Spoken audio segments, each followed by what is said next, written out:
हातभट्टी दारूचे 2 अड्डे उद्ध्वस्त. हिवळणी पापळवाडी परिसरात दहशत. श्री क्षेत्र माहूर प्रतिनिधी मनोज जाधव.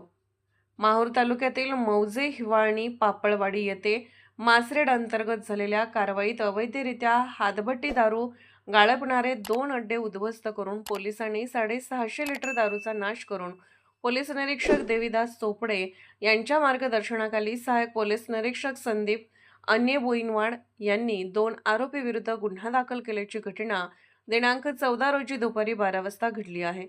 पोलीस उपमहानिरीक्षक शहाजी उमाप यांच्या संकल्पनेतील ऑपरेशन फ्लॅश आउट अंतर्गत पोलीस अधीक्षक अविनाश कुमार, उपविभागीय पोलीस अधिकारी किरण कुमार भोंडवे यांच्या मार्गदर्शनाखाली पोलीस निरीक्षक देवीदास चोपडे यांनी बनवलेल्या पथकाद्वारे मास रेड अंतर्गत हातभट्टी दारू अवैधरित्या देशी विदेशी दारू विकणाऱ्या विरुद्ध धडाकेबाज कारवाया सुरू आहेत.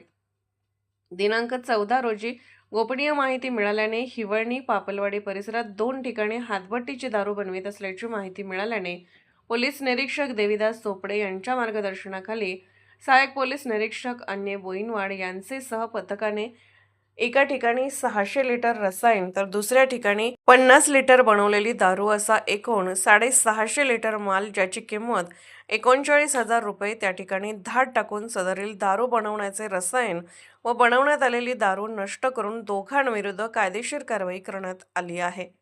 या पथकात पोलीस उपनिरीक्षक पालसिंग ब्राह्मण, पोलीस उपनिरीक्षक संदीप अन्य Boinwad, police head constable Gopanwad, Madavi, Mohurle, Sonsade, Mamelwad, home guard Umesh Bhagat, Salman Khan, Chugade, Gini Gule यांचे सहकर्मचाऱ्यांनी मोलाची कामगिरी बजावली.